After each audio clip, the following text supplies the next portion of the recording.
Observe the single word on the back of the photo read, and Ethan's life answered without asking. Watch until the end to see how this incredible story unfolds, and let us know what time you're watching today. The envelope felt heavier than it should have. Ethan held it at arm's length on his front porch, the paper trembling between his fingers as if it had caught a small animal inside. The return address was printed in a neat serif type, Whitmore Homeowners Association. Below it, a name, Karen Whitmore, stared back at him like a judge. The late afternoon sun made the street glow gold. But the light did nothing to warm the hollowness spreading under his ribs. Around him, the neighborhood was a picture that refused to be his. Lawns cut like green quilts. Driveways swept clean to the curb. Mailboxes painted in matching white. Flags nodded on porch posts. From 2 houses down came the steady rhythm of a lawnmower, its engine chewing the quiet into tidy pieces. A sprinkler hissed like a tiny conspiracy. Behind the order lay rules written in fine print, rules Ethan had always kept at arm's length because he lived where the paper stopped, just beyond the painted post that marked the HOA boundary. He had chosen that edge on purpose once, as if living close to the line would let him have both the safety of community and the freedom of the outside. Now the line felt like a noose. Ethan opened the envelope with the slow care of someone who had already guessed the words inside. There was a demand to remove a structure, a threat of fines, an insistence that he had violated covenants. The language was precise and cold, a list of infractions that read like accusations against his entire life. Ethan's hands were steady enough to read, but his mouth tasted like grit. He scanned for dates, amounts, and a signature. Karen Whitmore's name was there, clear as a bell. Underneath a stern sentence, legal action will commence if you do not comply within 10 days. 10 days. The number landed like a stone. In the kitchen, the kettle sang as if nothing had happened. Ethan set the letter on the small table by the window and looked out. On the other side of the street, a boy chased a dog that seemed embarrassed to be seen with him. A woman in a sun hat carried a tray of iced tea across her porch. Courtesy, Ethan had always thought, was the neighborhood's currency. He had no coins left. He had not expected trouble. He had expected to be ignored, to keep his head down and his life modest. That was how he had managed for years, patching the roof of the small clapboard house he bought with the last of a paycheck, tending the vegetable boxes that jutted at odd angles from the backyard, fixing the sag in the kitchen door, with the only stubbornness he knew. People thought he lived in the margins by accident. He liked the margins. They let him breathe. He liked the way the map of his days fit his hands, even when money did not. Ethan had a habit of measuring the world in small things.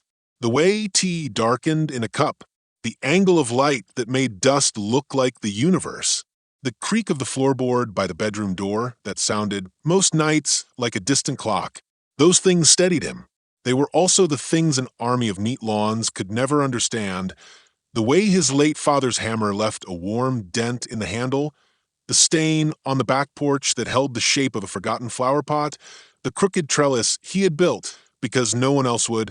He folded the letter along the crease as if folding might make the threat smaller. The paper did not obey. A car passed, windows rolled down, and someone laughed at something ordinary. Ethan returned the envelope to the table and ran a thumb over the name, Karen Whitmore. He had met Karen once at the neighborhood bake-off the HOA organized 2 summers ago. She had smiled like a blade. She had a way of making rules feel like kindness and indifference feel like crime. Her family's house sat 2 streets over, white columns, black shutters, a mailbox that always had flowers in summer. Her voice could organize a street and decide a person's fate in the same breath. He thought of the day he moved into the house. It had been raining. The realtor had driven away without waiting, and for a moment the house felt like an island. He had walked the rooms with a flashlight, imagining light fixtures and laughter, and a future that would fit inside the cheap plaster walls. He had no idea then that his address would be an argument, that a line on a community map would one day be called an offense. He had not known his choice to live just outside the HOA would be read as defiance rather than preference. Ethan set the kettle on the stove and watched the steam rise like a ghost leaving the room. He could call a lawyer. He had a name, an old contact from when his sister dragged him into a small claim, but lawyers cost more than his savings, and fear of the unknown had a way of draining common sense. He could go to Karen, knock on her door with the letter in hand, and try to speak. He pictured her in a cardigan, hands folded, voice measured. He pictured the sympathy that rules could disguise as reason. He had little faith that she would listen. The town liked its order. It liked its punishments neat and efficient. Outside, shadows stretched. The light thinned and turned brittle. Ethan felt the day closing like a book he had not finished reading.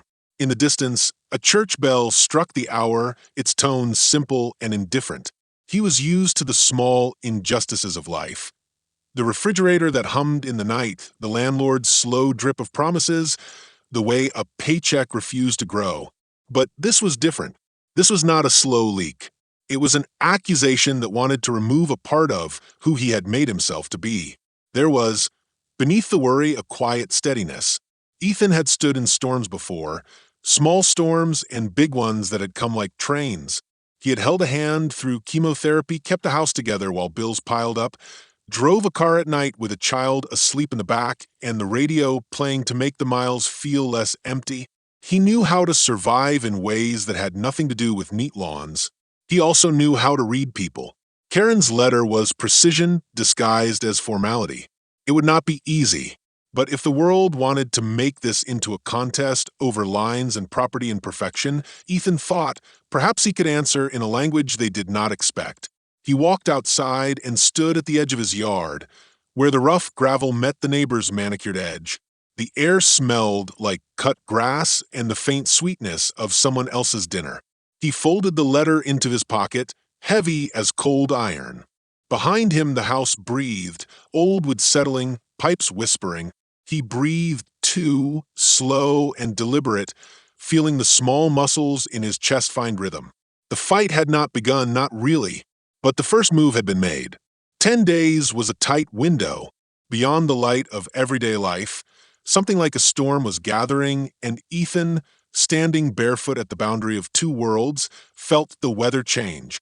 Ethan slept with the curtains cracked because the thin slice of streetlight made the ceiling feel less like a roof and more like a sky he could still reach. He dreamed of his father hammering a rhythm into a plank of wood, steady, honest, and woke to a sound that did not belong to that memory. It was the sort of noise that wakes people in small towns. The metallic rattle of a truck, a voice cut sharp by authority, the soft, surprised murmur of someone who has been pulled from ordinary life into a public moment. He dressed in the dark, feet finding slippers by habit, and padded to the window. Outside, headlights painted the street in a cold, moving white. A small crowd had gathered, the kind of audience that forms fast in places where news travels on porches and by contact. He could see figures, Karen Whitmore at the center, her posture a spine of confidence, a deputy beside her in a uniform that did not care for explanations, a man with a clipboard read from a tablet, as if reciting a scripture. Someone else, Mrs. Latham, the woman who baked for block parties, covered her mouth and leaned forward. Ethan's throat went dry. He opened the door before the knock came, because the moment had the shape of inevitability. The cool air hit him, carrying the faint chemical tang from the flowers on Karen's porch and the sharper metallic scent of law. The deputy met him with a formal nod. "Mr. Blake?" he said, and Ethan tasted the formality like iron. "You can't," Ethan started, but words felt thin at the edge of his mouth. "We have a temporary injunction filed by the Whitmore Homeowners Association," the deputy said. "They obtained a court order to restrict the use of the structure on your property pending compliance." He held out a folded paper, the kind that flaps like a small white flag. "There's also a notice to appear at a hearing. 10 days. Karen stepped forward, smiling in the way that breaks arguments before they begin. "Ethan," she said, as if addressing someone she almost liked, "we tried to handle this privately, but the covenants are clear. I'm sorry it had to come to this." There was no apology in the words, only the placid certainty of someone who had already made peace with consequence. Ethan reached for the paper, let the words slide into his hands. The same language as the first envelope, but now a badge and a truck and a small crowd made it heavier, like a verdict read aloud. "Why are you doing this now?" he asked, and his voice surprised him with how small it sounded. "I've lived here."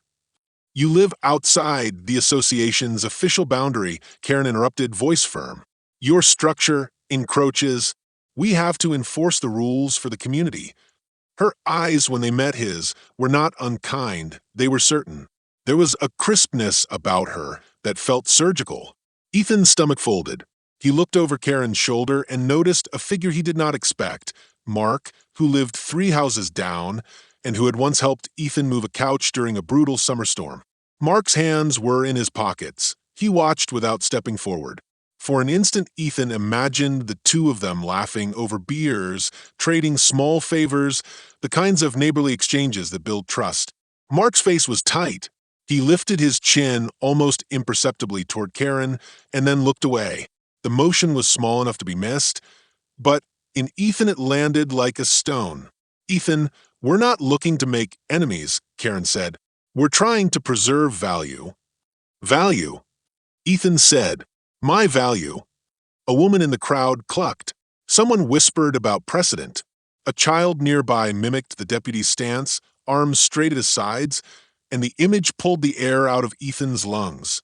He wanted to be furious, loud, something that would make the crowd remember him as more than a name on a paper. Instead, he folded the injunction and slipped it into his back pocket like a burned coin. After the deputy left and the truck's engine quieted, the neighbors drifted back to their morning routines. The world returned quickly to its tidy choreography. Ethan stood on his porch, the paper heavy in his pocket and the memory of Mark's tilt of the chin clanging in his head. He had believed, perhaps foolishly, that people kept contracts with friendship. He had believed neighbors were windows, not mirrors that turned on you when someone else pointed a finger. He noticed something on his doormat, a small, white envelope, its flap sealed by a single dark sticker. No return address, no stamp. He picked it up with a hand that shook. Inside was a single Polaroid, glossy and immediate, the sort that catches truth in a single breath. The image showed his backyard from an angle he did not recognize, taken from higher than a fence, as if the photographer had been on a ladder or standing on a roof. There, clear as daylight in freeze frame, was the structure the HOA complained about, and beside it, crouched as if inspecting, was Karen Whitmore herself, her profile unreadable in film grain. On the back of the Polaroid, a single word was written in black ink, "Observe." Ethan's mouth went dry. The picture was proof and a threat at once. Someone had watched him. Someone had recorded his life and chosen to make that record public in the quietest way, pinned to his door and left with no signature. The word the sender chose mattered. Observe. Not enforced. Not judged. Observe. He felt, suddenly, less like a man defending a house and more like a subject in a study he had not signed up for. Why would Karen be in his yard? Had she been there that morning? Had she come with others? Or had someone staged the photo, set a scene? The questions multiplied, and with them the sense that his life had been folded into someone else's script without permission. He thought of Mark again, remembering small favors, small betrayals that did not look like betrayal until you counted them. He thought of the bake-off, Karen's smile, the way she had seemed to direct people with lines that sounded like help. He felt the easy narrative of neighborliness fray, its threads exposed. The crowd watching from porches, the deputy's badge, the Polaroid on his mat, these were not random pieces of misfortune. They felt deliberate, like the sweep of a hand over a chessboard. Ethan folded the photograph and put it in his wallet beside an old ticket stub from a day with his father. He looked down the street where Mark stood with his hands in his pockets and wondered, with a sharp and private ache, how many small choices had to be made before someone decided your life was theirs to correct. The injunction had arrived as law. The photograph had arrived as a question. Between them, something worse began to gather. The possibility that what was happening to him was not merely enforcement, but design. Ethan did not sleep after the crowd left. He sat at his kitchen table, with a mug gone cold and watched the street through the window until the sky eased from blue to the thin gray of evening. In the quiet, his thoughts moved in circles: laws, letters, the Polaroid with Karen in his yard. He rehearsed conversations in his head, each one ending the same way, with the polite hardness that Karen had practiced like a script. He could hear her voice in his imagination, the friendly precision that made rules sound like mercy. At noon the next day, he walked over to Mark's house. The two of them had helped one another with small things for years: a heavy sofa, a loose fence board, sharing jars of sugar, when a recipe called for more than either had on hand. Mark opened the door in a stained t-shirt, hair mussed like he had just gotten out of bed. For a moment, Ethan almost expected the same easy solidarity he had relied on before the injunction. "Ethan," Mark said, voice careful. He stepped back to let him in. The living room smelled of coffee and motor oil. A TV muttered the news in the corner, its images forgotten. "You saw this morning," Ethan said, not bothering with small talk. He slid the Polaroid across Mark's kitchen table. Mark picked it up, thumb brushing the word on the back. "Karen's been busy," Mark said. He set the photo down like a hot plate. "She told me she's worried about property lines." "Worried?" Ethan repeated. "She didn't have to come here with a deputy. She didn't have to hand me a court order." Mark sighed, and Ethan watched a face he had trusted fold in on itself. "You know how it is. Karen's chair of the association. She's got people who listen. I told her once, 'Look, some of us like things a bit different.' She said she understood, but then," he shrugged, "she's got a vision that includes standing in my yard taking photos." Ethan's anger surfaced like a bruise, raw and sudden. "Mark, you helped me move that sofa. You watched my daughter once when I had a fever." Mark's jaw tightened. "Ethan, I didn't sign any petition. I'm not on the board. I like you. But Anna, my wife, she's worried. We paid for this house. We don't want problems. Sometimes you choose battles, man. My mortgage doesn't care about principles." The words landed like a small, precise cut. Ethan thought of all the small favors they had exchanged, a neighborly economy of favors that looked like friendship. Now, the ledger seemed to be shifting.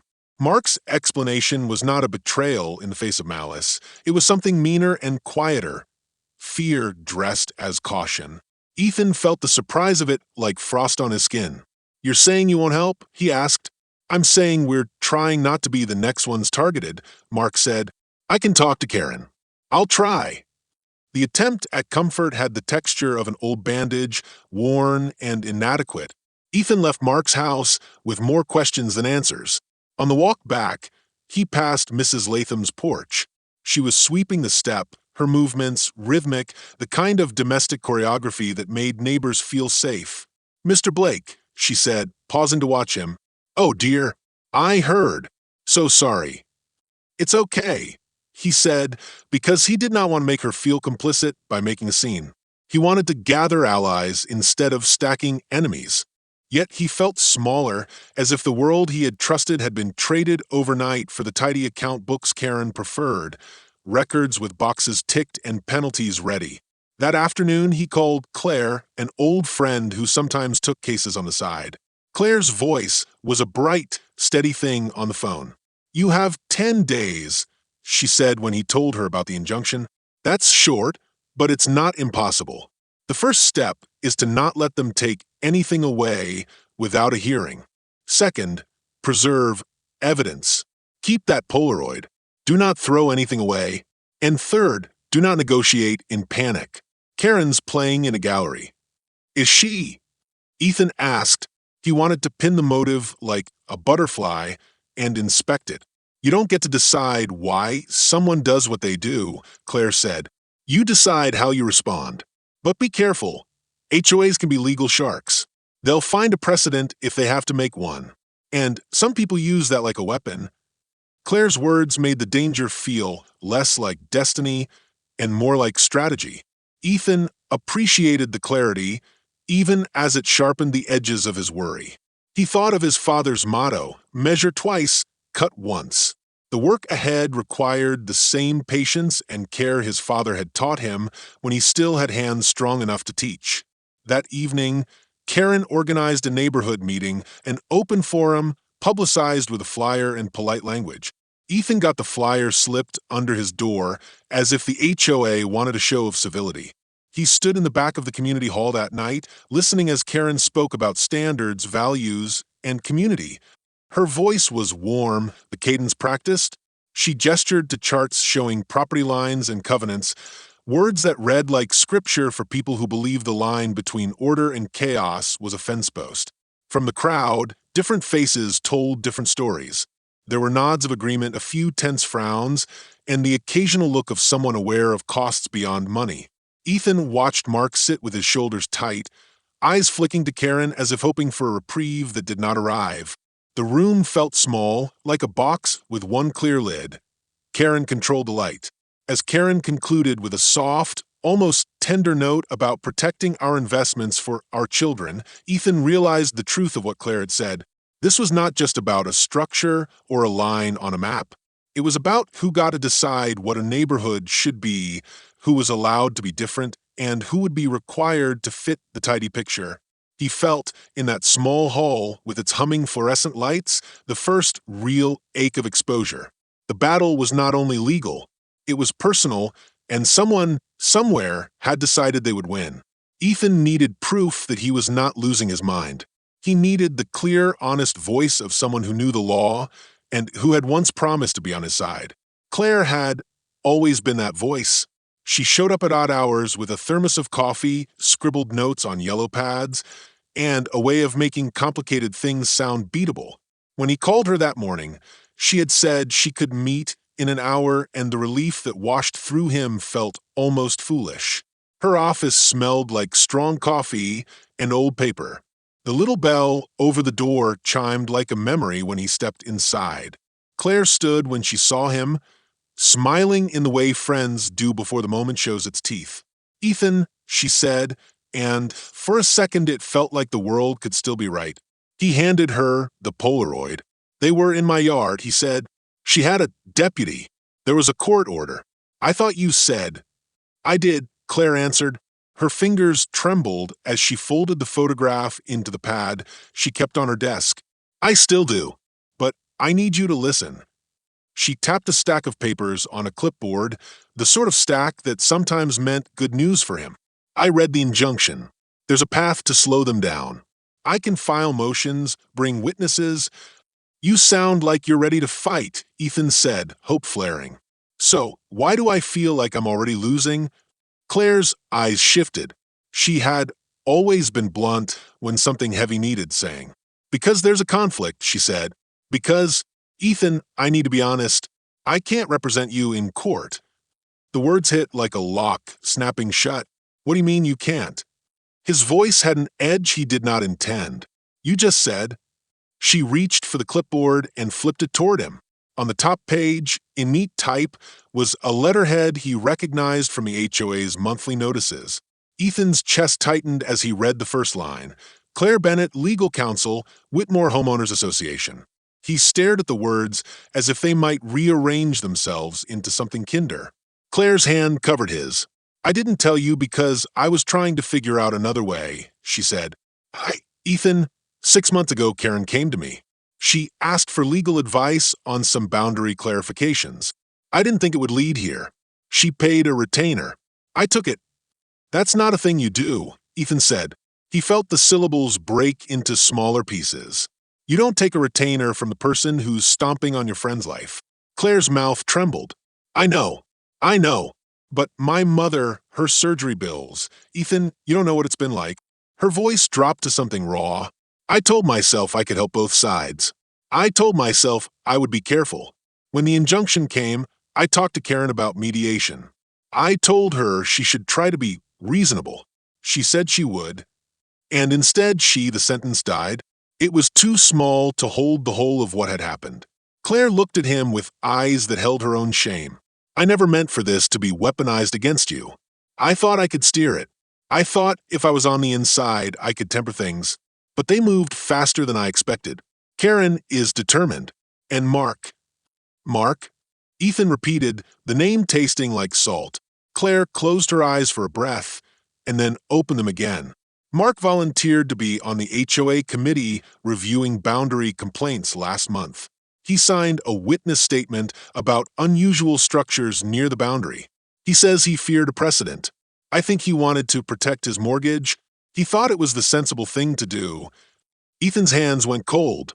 The neighbor who had lent him a ladder, who had stayed up nights fixing his furnace, who had once held a crying Ethan's hand while paperwork blurred into excuses, Mark, had spoken against him. The betrayal was not loud or dramatic, it was quiet and domestic. It fits into life like a hair in a cake, small, revolting, enough to ruin everything. You mean, Ethan could not finish. The room felt suddenly too small, the city noise beyond the windows reduced to an unreachable hum. He says he didn't know the photographs existed until the complaint, Claire said. But there's a file here. She pushed a folder across the desk. Inside, neat and clinical, were emails, invoices, even a photograph like the one on his porch, all marked confidential. On one page was a bank transfer. Whitmore Homeowners Association to Claire Bennett, retainer received, date stamped. On another, a note from Karen, observe and document. Keep everything compliant. Ethan's mind tried to categorize the damage. The Polaroid on his doormat became an intentional probe. The deputy at his gate became part of a show staged to look like justice. Mark's small tilt of the chin at the earlier gathering was no longer ambiguous. It was evidence that people he trusted had chosen comfort over loyalty. He felt something harden in his chest, a bitter, clear shape that no one could reason with. You could have told me, he said finally. The words were not an accusation. They were the sound of a bridge collapsing. I should have, Claire whispered. I thought I was protecting you by staying quiet, by trying to manage it.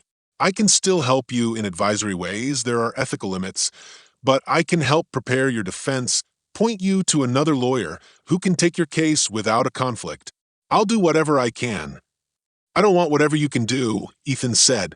I wanted you. He sat back, the chair making that familiar groan that meant time was stretching in the wrong direction. Outside, a lawnmower started like a timer. He remembered Mark's wife, Anna, laughing at a cookout last summer. He remembered Mrs. Latham bringing over pies. The threads that had made a small community suddenly looked like strings someone else could pull. Claire reached across the desk and laid her hand over his.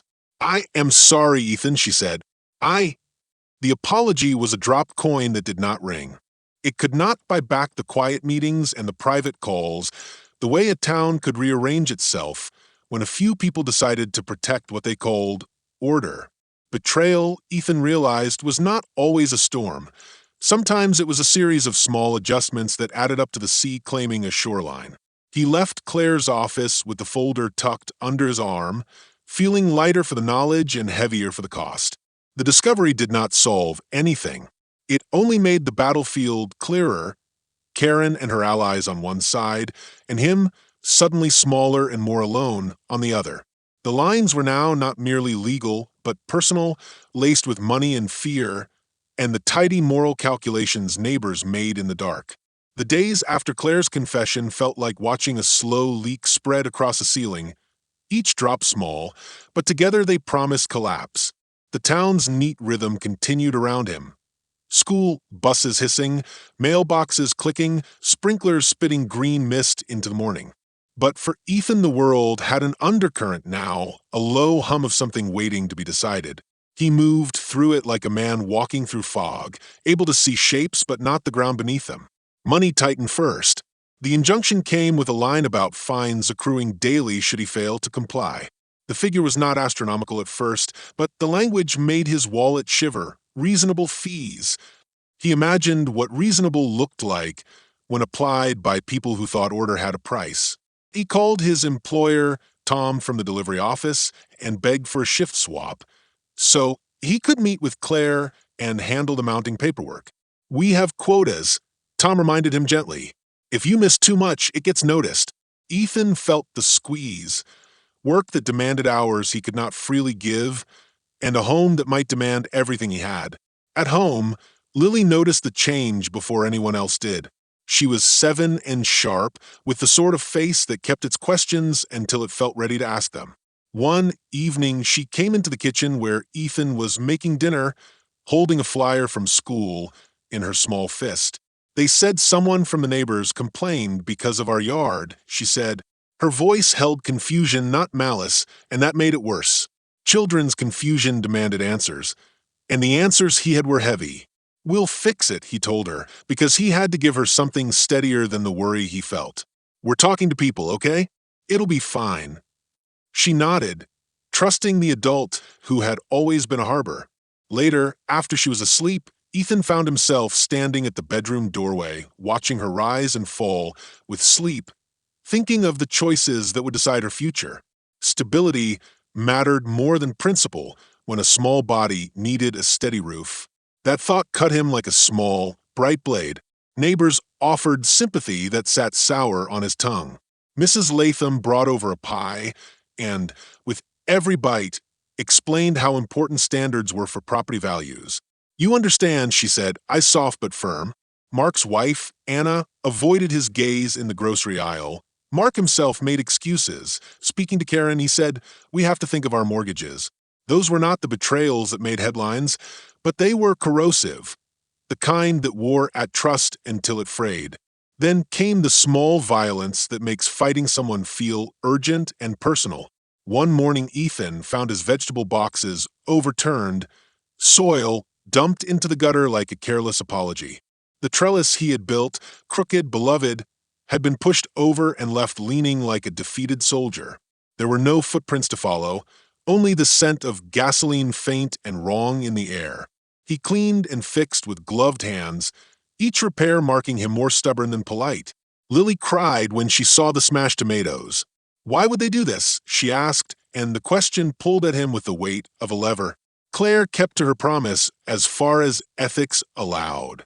She called him in and walked him through what she could not do and what she could. You have options, she said, voice clipped with professional distance and private regret. You can comply and negotiate terms, a costly and humiliating path, but sometimes cheaper in the short run. You can fight, which will cost money and time, and could make you a spectacle. Or you can go public, get the press involved, and force the HOA to defend its actions in court of public opinion. But that can make neighbors hostile. People in towns don't like their dirt aired. Ethan sat with the choices like weights on a scale he could not balance. The fight seemed noble if abstract, the compromise practical if soul-crushing. The public path promised truth, but also the unpredictability of other people's sympathy. Every choice carried cost, every cost had a face. He could see Lily's small, one the clearest. At night, stress altered his routines. He began checking the perimeter with a flashlight, the beam cutting through the dark like a small interrogator. He installed motion lights on a whim, then felt foolish for watching his own yard as if it were a stage. He walked the length of the boundary again and again, feeling each stone underfoot, remembering the exact place where his father had hammered a post and cursing when it would split. Memory steadied him and made choices heavier. His father would have said measure twice, cut once. His father would also have said protect what's yours. Pressure came from other directions. The HOA's attorney hinted at filing for contempt. Karen continued her public smile, organizing another meeting and inviting the press. An offer that looked like outreach but smelled like a trap. She sent a mediator's name with a note, let's resolve this peacefully, and the name belonged to a law firm with a reputation for finishing fights quickly. Ethan recognized the pattern. Offer a handshake with one hand while the other closed a fist. Then, in a moment that felt small and enormous at once, Mark knocked on his door. Ethan opened it to find his neighbor pale, hands twisting. I'm sorry, Mark said. Anna, she thinks we made a mistake.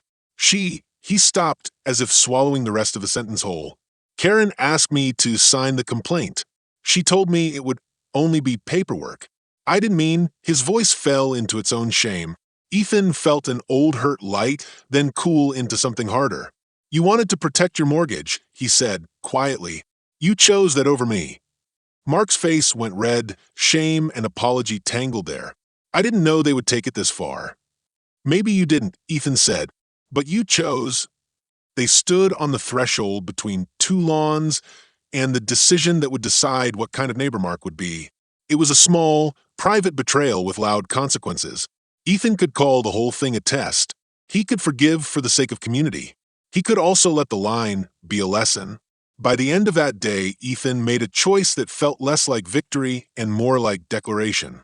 He would not comply without a fight he believed in. He could not, in good conscience, give up the house where Lily learned to ride her bike and where his father's hammer had left its warm dent. He would gather evidence, call the contacts Claire recommended, and if necessary, take the HOA into a public ring. He understood the cost. Money that didn't exist, nights awake counting possible outcomes, the thinning of friendships into paperwork. He went to bed with adrenaline fraying him like loose thread.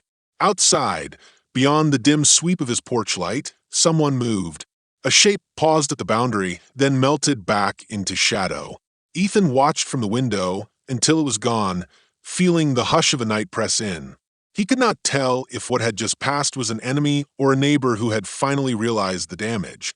The truth was unsettled and waiting, and Ethan, who had always been good at small repairs, now had to brace himself to fix something larger. The way a town decided who belonged. The courthouse smelled like paper and a nervous breath. Light cut through the high windows in thin, stern beams, turning dust into a slow rain. The room was full. Neighbors in sensible shoes, a reporter with a recorder pressed his palm, and 2 deputies stationed like punctuation marks at the doors. Ethan sat near the front with Lily at his side, her small fingers finding him without asking. Claire stood behind him, hands folded, eyes rimmed red but steady. Mark sat a few rows back, shoulders tight, face pale as if he had swallowed cold water. Judge Halvorson called the hearing to order with a sound that made everyone quiet down as if someone had dimmed the bulbs. Karen Whitmore rose first, her papers arranged in a neat fan. She spoke with the voice that had organized every neighborhood meeting, polished, precise, practiced. She laid maps on the table, points circled in careful ink. "This is not personal," she said. "This is about preserving standards. Mr. Blake's structure crosses the agreed boundary. We acted to protect property values and precedent." Her words landed with the soft thunk of a gavel that had already been rehearsed. From the audience came small nods. Ethan could feel the room measuring him by this neat language, by the box Karen used to fit life into tidy corners. He saw Lily's brow furrow, felt a hollowing out under his ribs that felt like both fear and resolve. When it was his turn, he stood and felt the wood floor steady him. He spoke without theatrics, one man to a panel of strangers, but his voice carried because it was honest. He told them about the trellis his father had helped him build, about the vegetable boxes where Lily learned that tomatoes need patient hands, about nights when the house had held them against storms. He read the word on the Polaroid's back aloud, the single small command, "Observe," and asked why his life had become a subject for someone else's watch. Then Claire asked to speak. The room leaned in. She walked to the clerk and slid a folder across the table. The papers inside made a faint rustle, like a confession. Emails, retainer receipts, a note in Karen's hand. "Observe and document. Keep everything compliant." There was a bank transfer with dates. Claire's voice trembled, then found steadiness. "I was retained by the Whitmore Homeowners Association," she said. "I accepted payment. I advised on boundary clarifications. I tried to manage things from within. I was wrong not to tell Mr. Blake earlier." She swallowed. "I did not foresee that counsel would be used to target him without meaningful attempt at mediation." Her admission was not a clean exoneration for Ethan, but it was a pivot. The neutral air of legality bent toward human error. She had been compromised by needs and fear, and in trying to hold both sides, she'd failed the one who trusted her. The reporter's pen scratched like a small drumbeat. The hearing's clerk called the next witness, and Mark stood. He left his chair with a hardness that spoke of nights spent turning over the same regret. "I signed the complaint," he said, voice small under the room's quiet. He looked at Ethan with a shame that was almost bright. "I thought it was the sensible thing to do. Karen told me it was a matter of precedent. We're all stretched. I'm sorry. I was scared." He described a private conversation where Karen had leaned in and spoken of risk, value, the danger of lax rules. I believed her. He finished, the word an apology bundled and offered. There was a rustle in the room then, the subtle movement of a community as it realized that what it had been told to fear might have been arranged by those who would profit from that fear. The clerk passed another sheet to the judge, an email chain with a different name at its head. Gregory Hale, a developer with plans not yet public. The message was businesslike, promising support for the association's efforts and mentioning possible opportunities once parcels are clear. The attachments showed preliminary surveys and a budget line labeled Community Partnership. Karen's face, usually composed like a polished lamp, flickered. Her voice, when she spoke, tried to explain. If anyone misunderstood, those conversations were about funding community improvements, nothing personal. She stopped because the room would not let the phrase stand without consequence. The reporter who had been waiting read aloud a bank note showing a transfer to an account tied to a company Karen chaired. The sound of numbers pulled into language felt like a cord tightening. Judge Halvorson's pen paused. Ms. Whitmore, he said, these documents suggest a conflict of interest and potential collusion with private developers to alter community boundaries for gain. That is a serious matter. His tone was neither cruel nor kind. It was simply the sound of the law doing its slow arithmetic. Karen's eyes filled, not with innocence but with a kind of tired resolve. She spoke then in a voice that admitted less and explained more. People are losing homes, she said. I wanted to protect this neighborhood and to fund improvements that would keep taxes low. Her hands shook. For a moment she was not the iron woman of meetings, but a person caught in a plan that had become cruel. I thought I was doing the right thing. Truth in that room opened like a door and let in cold air. Some people softened, others bristled. The judge ordered a temporary halt to enforcement of the injunction pending an audit of the association's actions and the developer's involvement. He called for an independent review and threatened sanctions if evidence of willful misconduct was found.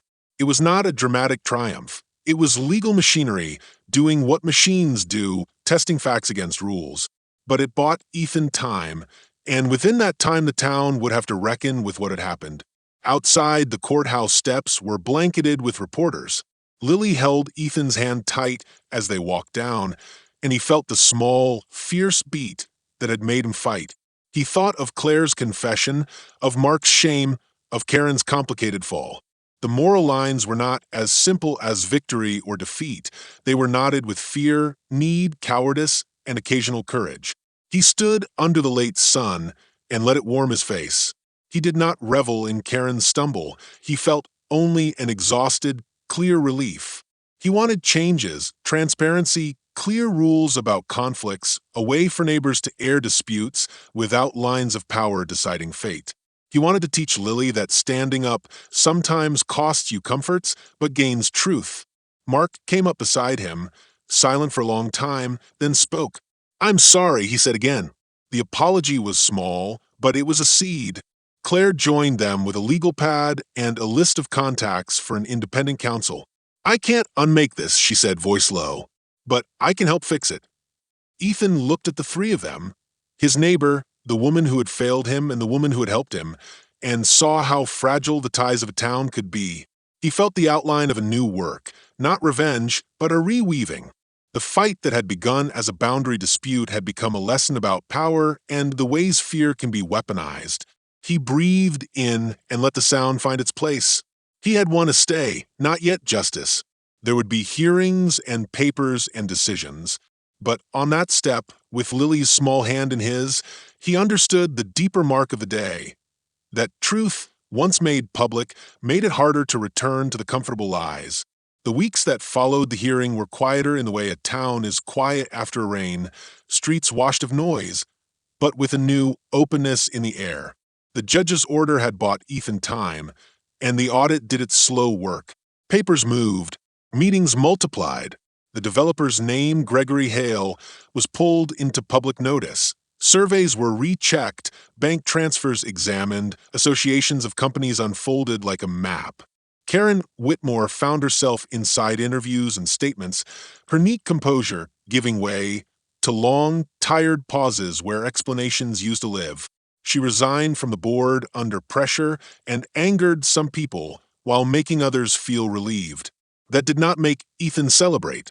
He had wanted truth more than he wanted to see one person fall. The audit eventually found evidence of conflicts of interest and poor judgment. There were sanctions against the HOA board, and a civil motion required the association to reimburse Mr. Blake for legal fees and to pay for an independent ombudsman for future disputes. Gregory Hale's letters promised cooperation as the investigations widened. The legal machinery did what it does. It sorted wrongdoing into lists and assigned penalties. It could not, however, stitch back every wound it had opened. Ethan learned quickly that victory in court does not always equal peace in a neighborhood. There were still difficult conversations on porches and some doors that closed quietly when he approached. But there were also conversations that hadn't existed before. Meetings where neighbors brought questions and proposals, where Claire and other volunteers helped draft clearer bylaws, where Mark and Anna showed up not with excuses, but with a plan to help repair the trellis and rebuild the vegetable beds. Mark did the work with a movement that felt penitent and sure. He hammered the posts with the same steady rhythm Ethan had always admired, each striking a small repair on something larger than wood. What surprised Ethan was how many people, once given a space to speak, admitted to feeling fear in small ways that made them choose safety over kindness. Anna's face reddened as she explained the late-night phone calls for mortgage companies, the numbers that made her hands shake. Mrs. Latham cried as she confessed that she had always been scared of property slipping away, and that fear had made her quick to agree with Karen's plans. These were not clean villains and heroes. They were neighbors carrying burdens. Knowing that did not excuse their actions, but it complicated Ethan's anger into something like understanding. He found he wanted a different end than revenge. In the town hall after the audit, he stood and proposed more than restitution. He suggested rules for transparency, a neighborhood fund to help neighbors in financial crisis so they would not be easy recruits for coercive plans, and a monthly forum where concerns could be aired before a complaint became a weapon. He wanted systems that would stop fear from becoming a tool. People listened. Some votes were narrow, some unanimous, but the measures passed. It was messy and slow and utterly human, the sort of healing that required paper and conversation and follow-through. Claire's professional life changed. She faced disciplinary review for the conflict of interest and accepted responsibility in full. She lost her retainer and agreed to help the independent counsel without charge for a period of time. Her mistakes had cost Ethan and the neighborhood, but her continued work at the community level began to show that contrition and action could live in the same person. She became, in time, part of the scaffolding that helped rebuild the neighborhood's trust. Karen did not vanish. She kept her house and, in quieter conversations, expressed regret that was sometimes sincere and sometimes defensive. She enrolled in community leadership training and met with a new ombudsman. Some neighbors accepted these steps. Others did not. The town learned that accountability could be measured both in fines and in the willingness to look at one's choices and change them. For Ethan, the transformation was less about winning and more about choosing how to live in a place that had tested him. He taught Lily to plant tomatoes again, and they built a new trellis together, this time with Mark's help. The wood smelled like fresh sawdust and old summers. When he hammered the first nail, he thought of his father's hands and felt a steadying pride. He was not the same man who had first hidden beyond the HOA boundary to keep a distance. He had learned to speak up, to organize, to call witnesses, but also to listen when explanation was due. He had learned that dignity was not only a thing you held onto for yourself, but a light you could offer so others might see. At night, he sometimes thought of the Polaroid, still tucked in a drawer, less a threat now than a record of what had happened and what had survived. He kept it not as fuel for anger, but as a reminder that vigilance is not the same as suspicion. Boundaries could protect, yes, but they could also be used to exclude. The task, he realized, was to make boundaries transparent enough that they served people instead of power. One morning in late spring, sunlight came up slowly and warm. Ethan and Lily stood at the back gate and watched the neighborhood wake. The repaired trellis cast a patterned shadow on the path. Tomatoes glowed like small suns in their boxes. Mrs. Latham waved from her porch, and Mark walked his dog without looking away. The air smelled of cut grass and coffee and the faint iron of nails they had driven. It was not perfect. Some doors were still closed, and some trust would take years to be rebuilt. But the town had been stretched and had, in many small, weary ways, chosen to mend. Ethan placed his hand on the trellis where the wood met the post, feeling the join that two people had made whole. He thought about lines, property lines, moral lines, lines we draw in our minds between us and others, and he understood that good fences were not only keeping things out, but also keeping promises in. He had begun the fight to keep a structure standing. He ended by helping to build structures that could hold a whole community. In the quiet after the long contest, he felt something else. Not triumph, but the clear thing that comes from having your life called into question and choosing, slowly and stubbornly, to answer with care. Share your thoughts in the comments below. If you enjoyed this story, don't forget to like it, share it with your friends, and subscribe to the channel for more meaningful stories. Thank you for watching, and see you in the next video.